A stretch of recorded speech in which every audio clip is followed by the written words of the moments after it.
Hi there, this is Kimmy from Scrap Therapy. I wanted to show you today how to make a really quick and easy bow. I have a lot of people that ask, how do you get those cute little bows that you put on your cards? And so I wanted to give you a quick tutorial on how to do that today. So you can see on this card I've used the burlap twine, and I've made a bow here and one here and one here, and it's all using the same technique. And I've also got this sample where I've made a bow here with the twine again. And this one I used kind of a bit more of a furry thread. I think it's meant for needlepoint or embroidery or something like that, and it's a bit furrier, and I like the texture of it. And then the last one is using the seam binding ribbon. And so all of the bows that you just saw on those cards are using this exact same technique to make the bow. Now, some of my friends have named it the Kimmy bow. I don't know. It's not, there's no name, but this is basically how you make it. So actually I'm going to start out with the yellow, this light furry stuff. So what I do is I just use my fingers, and I like to use 3 fingers. If I'm doing something that's really dainty, I will use 2, but I rarely use 4. I just find that the loops just look too long and gangly. So I like to do 3. So I wrap it around my fingers. So just pull out some thread there. Wrap it around your fingers, and I usually wrap it around 4 or 5 times. So I'm just using my wedding finger and my thumb, and that's where I'm going to pinch and hold the ribbon, and then I'm going to wrap it around 4 times. So there's 1, 2, 3, 4. Now I'm going to take that excess. I'm just going to hold my thumb there and my finger, and I'm going to just cut that off. So now you can see I've got a tail here and I've got a tail here. Then I'm going to pull my middle finger out, and now I'm going to take this string and just put it through the center and tie it off. And most of the time I actually cut a piece that just fits through there, and then you can just tie it off. So this is where I normally use my teeth to hold the center piece there. So I kind of pulled it off my fingers, and then I just am going to double knot the center twine. So I hope you can see this okay. So there it is, my little bow. And I like to then take one side and pull some of the strings so that some are a little longer and some are a little shorter, and it just kind of adds to the look of the bow. So there it is in that furry twine stuff. Let me do the same technique using a bit thicker of a cord.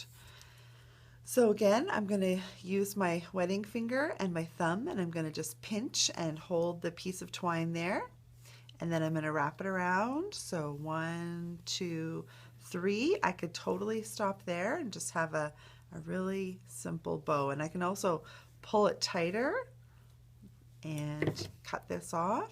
So now I've been pinching with my finger, and my middle finger comes out, and my piece of extra just goes through the center, and I'm going to tie that off. So I'm going to try and hang on to it a bit better this time. Last time it slipped off my fingers, and tie it through there, and then just pull. See where I just need my teeth right there? It's just that moment where I just need an extra hand.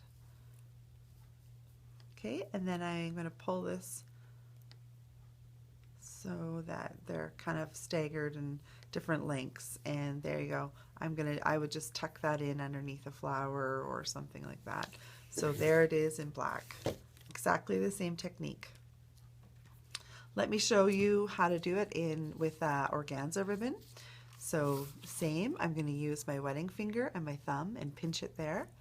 I'm going to wrap it around 3 times. 1, 2, 3. I'm going to cut that excess off. So I've got my tails there, and I've got an extra piece pre-cut. I pull out my middle finger again, and that is the center of my bow. So that's where this tie is going to go, and I'm going to tie that off. This one's kind of slippery because it's organza and it's a bit bigger, but I'm going to pull that tight and double knot it.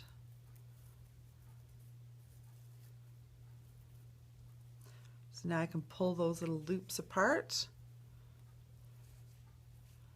And I have a great little bow. And once I had glued that onto the card, and often what I'll do is glue it this way actually, so the tails are in behind. And often what I'll do is cut the ends once I've glued it on, because then I know exactly how big I want those tails to be. There it is in organza. Look at that.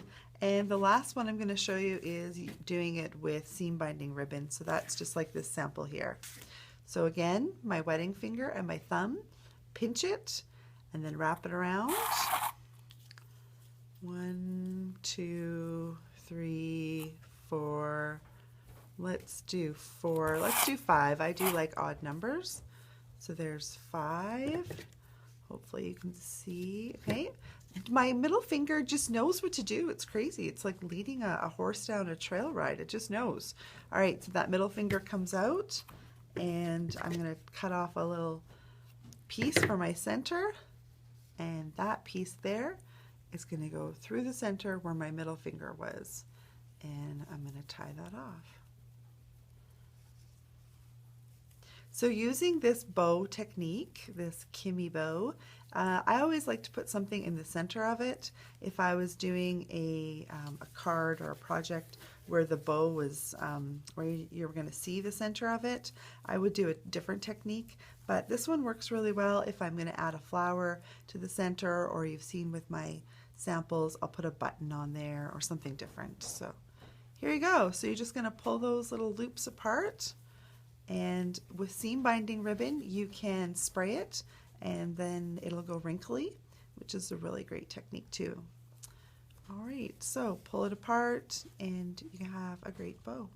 So I hope you've enjoyed watching this quick little tutorial on how to make the simple Kimi bow that I put on everything. And there you go. So see, I would put something in the center of that because it doesn't have a middle, but what a great bow to have on a project. Just quick and easy and simple. So there you go, the quick and easy little Kimi bow. I hope you're inspired to add a bow to your project today. Have a great day. Happy scrapping.